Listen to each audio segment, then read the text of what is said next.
Polite expressions for making requests. Using, "Do you mind if?"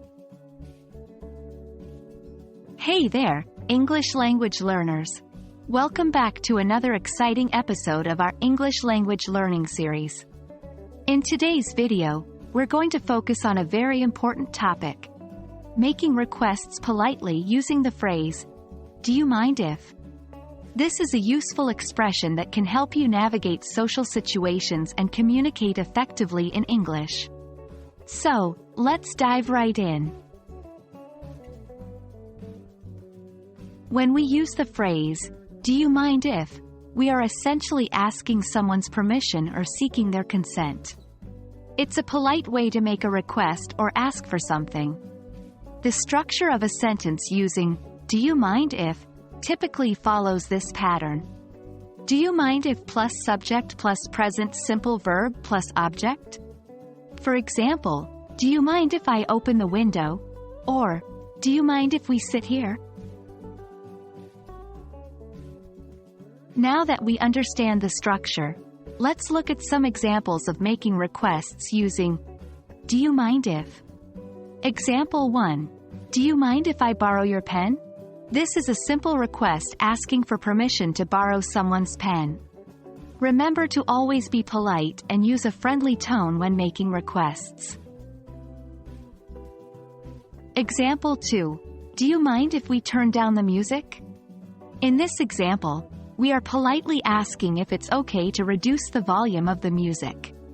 It's important to respect others' preferences and be considerate in social settings. Example 3. Do you mind if I use your phone charger? Here, we are seeking permission to borrow someone's phone charger. Asking politely shows respect for their belongings and personal space. When you use the phrase, "Do you mind if?" you can expect different responses from the person you're asking. Let's explore a few possible scenarios. Positive response. If the person doesn't mind, they might say, "No, not at all." Go ahead. This means they give you permission and are okay with your request. Neutral response.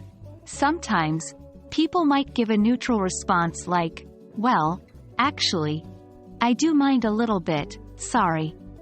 This indicates that they have reservations or preferences that prevent them from granting your request. Negative response. In some cases, the person might say, "Yes, I do mind, sorry." This means they are not comfortable with your request and would prefer you not to do it. Remember, everyone has their own boundaries and preferences, so it's essential to be respectful and understanding of their responses. And there you have it. You've learned how to use the phrase, "Do you mind if?" to make polite requests in English.